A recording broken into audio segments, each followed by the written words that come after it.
Igeret HaKodesh, Siman Chavav, Zeu Bechol, page 286, 4 lignes par le bas. L'Admour Hazaken a rapporté un passage de Raya Mehemna qui était très étonnant. Il est écrit que le Zohar est appelé Etzachaim, la partie révélée de la Torah est appelée Etzadat Tov Hara, l'arbre de la connaissance du bien et du mal, alors que nous connaissons un passage qui semble dire que toute la Torah est appelée Etzachaim, l'arbre de vie, Etzchaim hi lamachazikimba. En plus, si l'on appelle le Zohar Etzachaim, c'est que la partie profonde de la Torah aurait l'avantage sur la partie révélée de la Torah. Et dans ce cas, on devrait s'interrompre d'étudier la Torah pour prier, pour faire la tfila qui s'organise sur les bases de la partie profonde de la Torah. Dans Masechet Brachot, Rabbi Shimon Bar Yochai semble pourtant dire le contraire. Celui dont l'activité essentielle est l'étude de la Torah ne va pas s'interrompre pour prier. L'Admour Hazaken a posé une autre question. C'est écrit dans ce passage du Zohar que les questions et les difficultés que l'on rencontre dans l'étude de la partie révélée de la Torah appartiennent au mal et à l'impureté. Et c'était pourtant le domaine de la Torah qu'ont étudié principalement Rabbi Shimon Bar Yochai et son fils. Et c'est grâce à cette étude qu'ils ont connu une très grande élévation. C'est encore écrit dans ce passage du Zohar que Bimot HaMashiach, lorsque viendront les temps messianiques, l'étude de la connaissance, la halakha ne sera pas nécessaire. On étudiera exclusivement le Zohar. Pourtant, on continuera bien à pratiquer, à respecter les mitzvot de la Torah. Il faudra donc bien connaître la halakha pour savoir comment procéder à l'abattage des animaux, comment gérer l'impureté d'une femme qui aurait accouché. Le Zohar déclare encore qu'à l'époque du deuxième Beth Amikdash, les Talmidei Chachamim étaient totalement dépendants des Amei Haaretz, des paysans.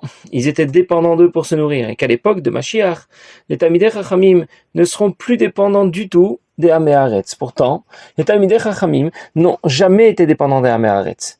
Ils possédaient eux-mêmes leurs propres champs qu'ils faisaient exploiter. Ce que déclare le Zohar est vraiment incompréhensible. Et on ne le comprend pas parce qu'on a lu et traduit. On a lu et traduit ce passage de Raya Mehemna, mais on est passé complètement à côté. Nous allons réaliser que sans l'éclairage de la Chassidoute, la seule traduction nous a complètement égarés. Et c'est pour cette raison que nous avons tant de questions au sujet de ce passage du Zohar. Nous avons déjà commencé à répondre à toutes ces questions. L'Admour Hazaken a attiré notre attention sur une petite précision qui a changé complètement notre approche de ce passage du Zohar. C'est écrit dans le Raya Mehemna qui était rapporté au début de notre siman. Ilana de Tov Vera de Iu Isur Ve'eter.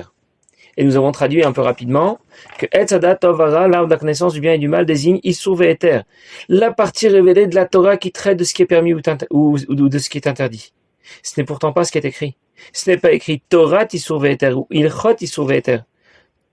On ne parle pas de la Torah ou des halachot qui précisent ce qui serait permis ou interdit. Etzadat Tov Hara, l'arbre de la connaissance du bien et du mal, désigne les objets de la création qui sont permis ou interdits. Ces objets de la création qui peuvent être permis ou interdits appartiennent à ce que nous avons appelé Klipat Noga. Ça veut dire que tous les objets de la création peuvent être dirigés soit vers le bien, soit vers le mal. Et de cette manière, on a déjà répondu à notre première question. L'ensemble de la Torah est bien appelé Etzachaim. Comme dit le Pasuk, Etzchaim hi lamachazikimba. Pas seulement le Zohar. Mais les objets dont on parle dans la Torah, qui peuvent être permis ou interdits, ces objets sont appelés Etzadat Tov Hara. Ces objets sont associés à Etzadat Tov Hara, l'arbre de la connaissance du bien et du mal. Chacun de ces objets peut prendre une bonne orientation ou une moins bonne orientation. On dira donc de ces éléments qu'ils sont assur ou mutar. On a traduit interdit ou permis, mais on peut aussi traduire prisonnier ou libéré, parce qu'un objet interdit assur ne peut pas être utilisé ou consommé. Il est impossible de l'élever vers la Gdusha parce qu'il est assur, il est prisonnier bidei achitzonim du domaine des klipot. Cet objet n'est pas interdit parce qu'on a voulu te priver de quelque chose, mais parce qu'il est retenu dans la zone des klipot et que tu ne peux pas l'élever vers la Gdusha. C'est pour ça qu'on t'interdit de l'utiliser ou de le consommer. Un objet permis, mutar, peut être utilisé ou consommé parce qu'il est possible de l'élever vers la Gdusha. Il n'est pas assur bidei achitzonim, il n'est pas prisonnier du domaine des klipot. Tu peux donc utiliser cet objet parce qu'il n'est pas retenu dans la zone des klipot, tu vas pouvoir l'élever vers la Gdusha. Nous avons aussi expliqué la dernière fois que la consommation d'un aliment peut avoir différentes conséquences. Si j'ai consommé un aliment uniquement pour servir Dieu, pour avoir la force de prier ou d'étudier, cet aliment rejoint immédiatement la Gdusha. Si j'ai consommé un aliment simplement pour m'alimenter, alors cet aliment reste en attente, en stand-by, et quand je vais étudier la Torah et pratiquer les mitzvot grâce à l'énergie que m'a apporté cet aliment, alors il rejoindra le domaine de la Kedusha. Si j'ai consommé un aliment caché uniquement pour le plaisir, alors cet aliment et celui qu'il consomme vont rejoindre la zone des klipot. Il s'y engouffre, il sombre dans le domaine des klipot, les shalosh klipot atmeot. Mais parce que cet aliment était permis, Une simple tchouva permettra de récupérer ce qui a sombré et de sauver la situation. Si par contre cet aliment n'est pas kasher, alors l'aliment et celui qui le consomme sombre dans la zone des clipotes, mais cette fois, le problème ne sera pas seulement résolu avec une simple tchouva. Le nettoyage va devoir être un peu plus agressif et profond. Tout ce qui vient d'être dit est valable quand on consomme un aliment dans la semaine. Et de quelle manière on va en faire le birou. Ça veut dire de quelle manière on va orienter cet aliment, soit en direction de la Kedusha, soit dans l'autre direction. On raconte qu'un jour, les Chassidim et Rabbi Rachab étaient réunis au cours d'un Farbrengen. Ils attendaient que le Rabbi Rachab vienne pour parler au cours de ce Farbrengen. Mais sur la table, il n'y avait pas les aliments habituels. Il y avait un repas un peu amélioré, des plateaux traiteurs ou ce genre de choses. Alors, lorsque le Rabbi Rachab est arrivé pour s'asseoir, participer au Farbrengen, la première chose qu'il a dit à ses chassidim, il leur a dit, attention, ne sombrez pas dans les shalosh klipot atmeot, parce qu'on a vite fait de glisser dans cette situation et de sombrer dans la mauvaise direction. Mais zeu bechol, c'est ce qui se produit pendant la semaine. Aval be Shabbat, mais Shabbat, sheyesh aliyah li klipat noga. Alors klipat noga s'élève vers la kedusha be'atzmaim chetzniut shel bchol olamot, avec tout ce que la création contient. La chen mitzvah le'echol kol tanugim beShabbat. Pour ça que c'est une mitzvah de manger de bons plats le jour du Shabbat, ou l'arbot vasaveyayin, de manger beaucoup de viande, de vin. Même si dans la semaine on dira de quelqu'un qui mange ce genre de repas, on dira de lui que c'est un glouton, que c'est un goinfre. Par contre, si un aliment est interdit, là il ne sera pas possible de l'élever, ni Shabbat ni la semaine. Même s'il utilise l'énergie que cet aliment lui a donnée pour prier et pour étudier, il ne le lèvera pas plus vers la Kedusha, parce qu'il est interdit, prisonnier des clipotes. Sauf, à l'exception du cas où il aurait consommé cet aliment interdit, parce qu'il était en danger de mort et le médecin lui a dit qu'il fallait absolument qu'il le mange. Alors nos maîtres lui ont permis de le consommer, et c'est devenu permis. Gamour, c'est devenu complètement permis. Le mot gamour est entre parenthèses, je vais y revenir tout de suite. Shabbat, l'ensemble de la création s'élève, se rapproche d'Akadosh Baruch Hu. Klipat Noga, la zone associée au klipot, s'élève aussi en direction de la Kedusha. Ça veut dire que les aliments qui, au départ, appartiennent à Klipat Noga, qui ne sont pas naturellement orientés vers la Kedusha, mais qui ne sont pas non plus naturellement interdits et orientés vers les Shalosh Klipot Atmeot, ces aliments vont bénéficier d'une mise à jour. Ils seront prédisposés naturellement à rejoindre la Kedusha, simplement parce que c'est Shabbat. L'élévation qu'apporte le Shabbat à la création concerne l'homme, les animaux, les végétaux, les minéraux. La Gemara rapporte qu'un Haaretz, un paysan, quelqu'un qui n'est pas très instruit, est différent le jour de Shabbat. Il est prédisposé à dire la vérité et à ne pas mentir. Il peut aussi mentir, mais il n'est pas prédisposé à le faire. Et c'est la même chose pour les aliments. Ils sont prédisposés à rejoindre la Kedusha. Mais je peux aussi manger Shabbat comme un goinfre et sombrer dans les Shalosh Klipot Atmeot, du côté le plus opposé à la Kedusha. Simplement, Shabbat, je ne suis pas prédisposé à cela. Au contraire, je m'oriente naturellement avec les aliments que je mange vers la Kedusha. Je vais le dire autrement. Si quelqu'un mange un bon repas, un simple mercredi de la semaine, il prend le risque majeur de sombrer. Il aura beaucoup de mal à élever ce bon repas vers la Kedusha, parce que c'est vraiment très bon. Si quelqu'un mange ce même repas le Shabbat, il existe toujours un risque de sombrer, un risque mineur. Mais il aura beaucoup plus de facilité à l'élever vers la Kedusha, simplement parce que c'est Shabbat. Dans la semaine, l'équilibre est respecté. Je peux m'orienter dans la bonne direction ou dans l'autre direction. Shabbat, l'équilibre n'est pas respecté. La balance penche naturellement du bon côté. Mais tu peux suivre cette tendance positive ou l'inverser. Ça ne dépend toujours que de toi. Tu as toujours ton libre arbitre. Et c'est pour arriver à exploiter ce que le Shabbat nous apporte. Quand on nous demande Shabbat de nous lever plus tôt le matin, de nous tremper dans un mikvé, d'étudier quelques heures la chassidoute, de prier avec pondération, de façon à être sensible, à intégrer la sainteté de Shabbat. Après la tfila, tu seras suffisamment à la hauteur pour manger un bon repas et l'élever vers la Kedusha sans sombrer vers les clipotes. Par contre, si tu te lèves plus tard que d'habitude, parce que c'est Shabbat, ta préparation à la tfila est anecdotique. Si ta tfila est aussi rapide que pendant la semaine, alors tu n'auras pas su intégrer toute la sensibilité, toute la sainteté du Shabbat. Et donc tu n'auras pas suffisamment de hauteur pour manger ce bon repas et l'élever vers la Kedusha. Là tu prends le risque majeur de sombrer vers les clipotes, même si c'est Shabbat. En d'autres mots, Shabbat, tu peux manger et faire une mitzvah, mais tu peux aussi manger comme un goinfre. On raconte qu'un jour, le Baal Shem Tov a demandé à ses élèves de se tenir les mains, et il a mis, comme d'habitude, ses mains sur les épaules de 2 élèves qui étaient juste à côté de lui, parce qu'il voulait leur montrer quelque chose.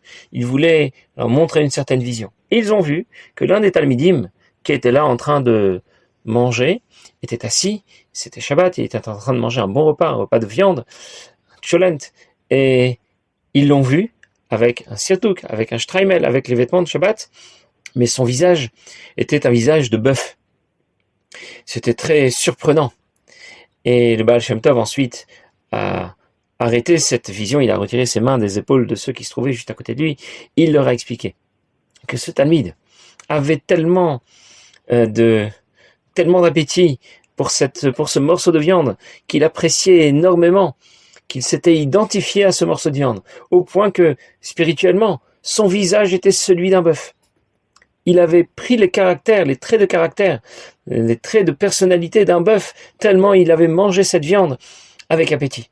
Il y a un dicton chassidique qui dit que lorsque l'on fait une mitzvah et que le corps en profite, on essaie de ne pas trop en faire. On essaie de ne pas faire trop de hidurim. On essaie de ne pas trop embellir cette mitzvah. Parce que bien sûr, c'est une mitzvah de manger Shabbat.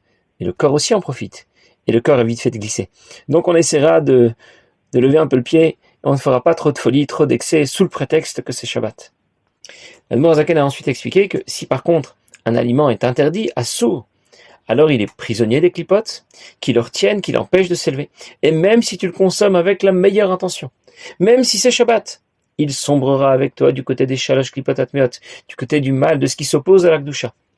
Sauf si cet aliment est consommé dans une situation extrême, situation que l'on appelle pikuach nefesh. Par exemple, un médecin assure à un malade que pour survivre, il doit absolument consommer cet aliment qui n'est pas kasher. Et dans ce cas, l'aliment devient permis, moutar. Il n'est plus prisonnier des clipotes qui le retiennent et qui l'empêchent de s'élever. Il sera de nouveau possible de le consommer et de l'élever vers la Kedusha. L'Admor Hazaken précise, Heter Gamour. Cet aliment est complètement permis. Mais le mot Gamour est écrit entre parenthèses.